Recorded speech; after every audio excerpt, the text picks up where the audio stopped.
Craig here again from Craig Colley Music. Going to talk about in this video how I set up, record, and videotape all at the same time my grand piano for recording sessions.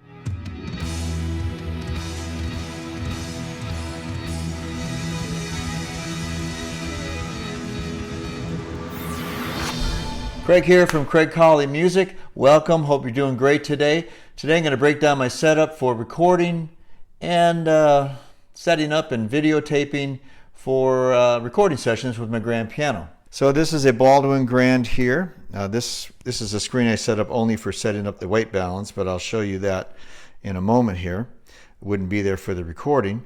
As far as audio-wise goes for recording, I use an Audio-Technica 37R, two of them, and I have them positioned so they're not going to have phase problems.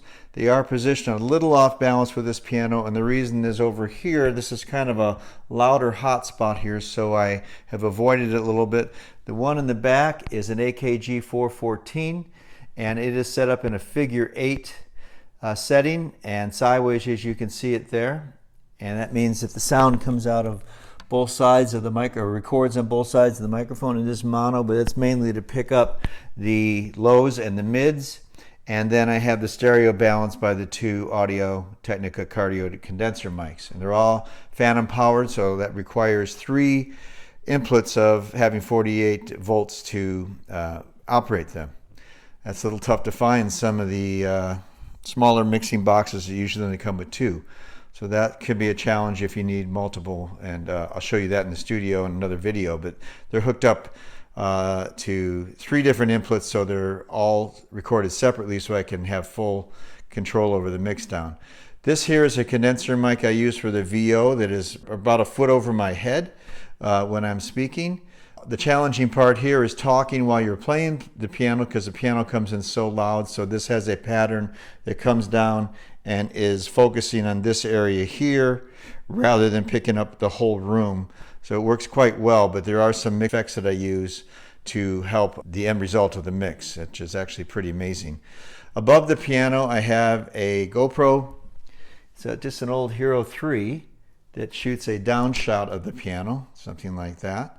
Another GoPro over here on the side, an older Hero 3, and these have 2 different zoom settings. The older one actually is a closer zoom, and the newer one gives you a wider viewpoint. So they're both used in different positions because of that reason. My main camera for recording is a Mark II, a Canon D50 Mark II, the newest one that they have in the market, and I'll show you some of the settings. I use the original lens that comes with it, the 1545, and my settings are pretty much an auto. Those are the settings that I use, and then when I'm setting up, I use this white balance screen here to help me balance the white. One of the challenges of this room is I've got this big bright sunny afternoon window that goes out to a patio that is actually a very beautiful view. In fact, I'll give you a peek of it if I can. It'll be bright at first, but it goes out here, and I got this beautiful canyon here. However, it's so bright that I had to block it off. It'd be nice to play and have that showing, but I can't do it for recording. Then, going back to this microphone, because it requires power, and a different power than you would get with more of a professional microphone like the other mics I showed you earlier, I have this running into an old Tascam digital recorder, and what's nice about this is that it has an input and an output level. So as I'm talking, it's on right now. You can see the meters are, get the glare off of there. The meters are moving as I'm talking. That's terrible glare in that shot. Sorry about that. Just can't get rid of it. It's a bad room for doing this kind of demo. I apologize. There we go. Kind of see it there. Anyway, that allows me to control the volume of that, and then that's run into a snake box that goes into the studio and allows me to feed it in. And incidentally, on the camera, I also have a full feed of everything coming into the camera from all three microphones on the piano, and the condenser mic for the VO coming in with a mix it's fairly decent and usable if I have to use a video that's going to be created that way. Also, I've built a little arm on my tripod here for the GoPro, so I don't have another full tripod sitting up. Kind of a unique configuration there, but I'm like MacGyver with this stuff. So I figured out a way of using a couple different things to make that happen, and it works great. And how I monitor and control it, because I'm not in the studio, everything's hooked up to the studio, I use an Apple Mac Air to control everything, and I recently just hooked up a second monitor. Some of the previous videos you'll see that I was struggling because all I could see was this little screen. It was very hard to record. Now I've got two monitors hooked up with a Thunderbolt to an HDMI adapter, giving me two screens. So this above screen here, this one that I'm on here, this actually controls the sequence of for the music. So if I click here, I would be beginning the, oops, still hard to control because it's a screen share. So now I'm controlling the actual sequence itself. And kind of hear a little bit. I don't have anything coming through speakers or anything right now. But that allows me to control that. And then for the different cameras, you can see here I use a ATEM by Blackmagic software controller. Let me get down here to this screen. And this is a second share. So I've got a Mac desktop that I'm using for the main music recording. And incidentally, this is the 414 track, and these are the two condenser microphones, the two Audio-Technicas, all split. And then if I go to the mixing board, go back up here, then I've got the different channels separated, and I also have auxiliary channels, so you can see the meters are moving. That's what's live, and when they play back, you're going to see the other meters moving. So that allows me to punch in and out, also record in real time, and I use a buffer of 256. And a lot of this technical stuff is in other videos, but since I'm on it, I might as well show you. And that's my sequence of what I use. I have a reference track here, is a digital piano track I pre-recorded. These are markers in the song. So I've got verse, chorus, bridge, and turnarounds, and so on, markers for myself, so I have an idea where I am. And this is the scratch drum track, just as a reference that would be replaced. Going down to this computer, and by the way, these are all off screen, so you don't see them in the main shot. I'm going to switch this camera to the main shot. My mouse back here, there we go. You'll see this shot will change. So now I'm on camera from this camera, and I'm coming in here. Now, be able to monitor and see myself to make sure I'm on the right thing, right camera, I can see it on this screen as well. And once again, these two are not in the shot, they're just outside it, right at the edge here. So if I'm looking at what I'm seeing on screen, which is right there, whoops, sorry, right there, it's showing a little bit, but that's because I positioned it a little bit differently for this video. But I have it pushed over a little bit farther so they're not in the shot. So I do look sideways when I shoot these videos.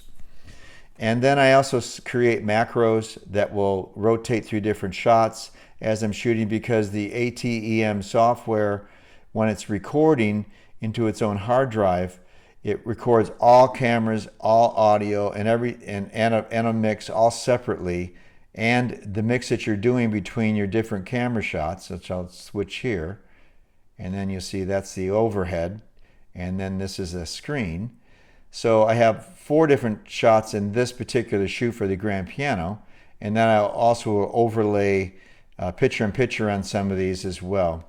But this way I can monitor what I'm actually shooting, and I actually have this going into a Zoom meeting feed, and that's what I'm using. You could use OBS as a software. I just use Zoom because it's so easy just to plug it in, and all it is a reference. I'm not recording, I'm just using it just to see it.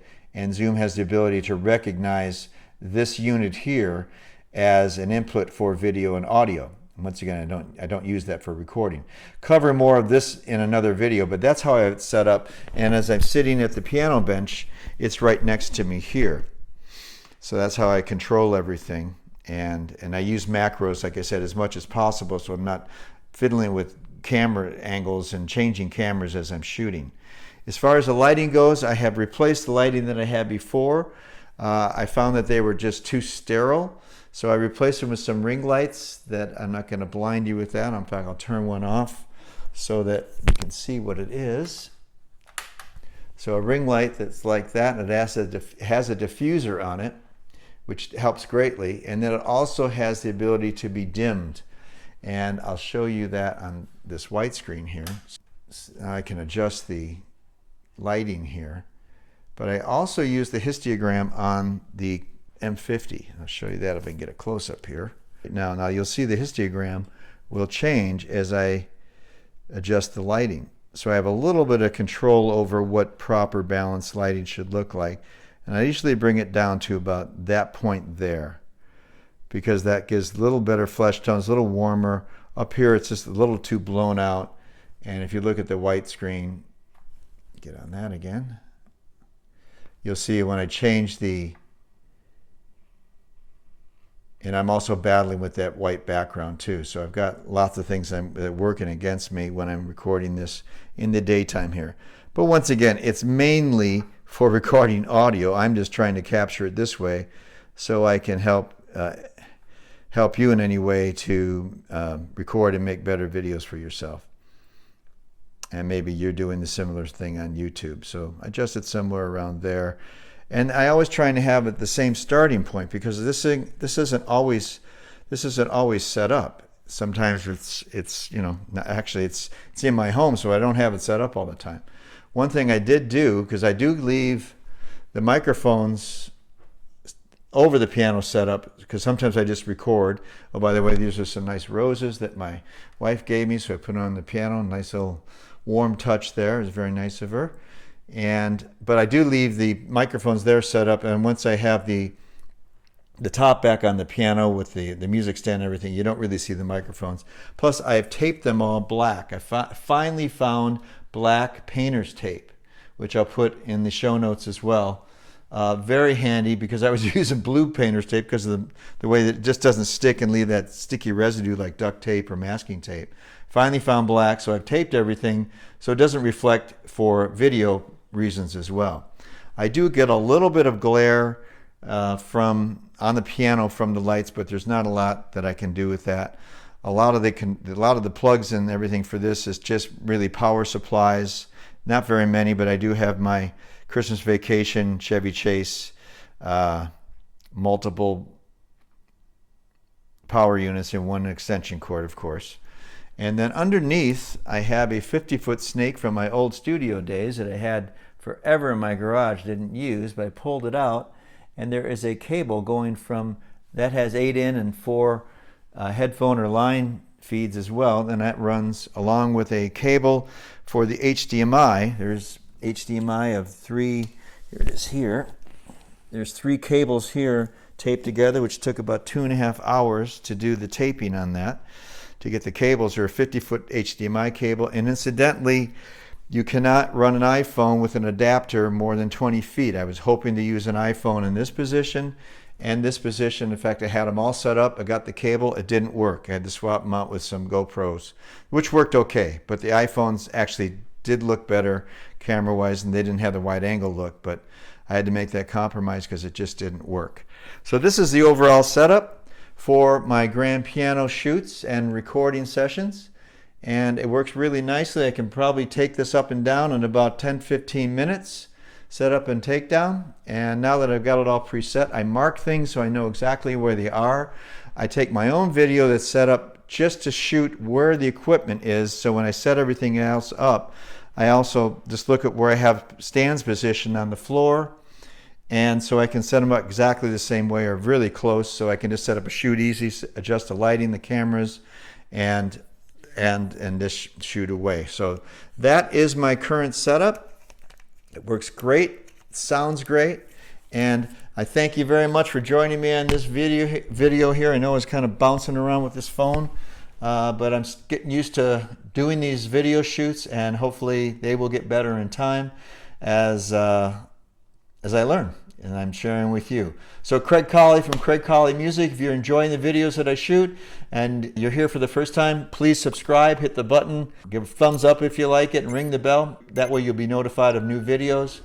And I hope that this was helpful for you. Any questions, leave them in the comments and try and get back to everybody and build this community about recording and writing and sharing and just the creative process from start to finish. We'll see you in the next video. Have a great day.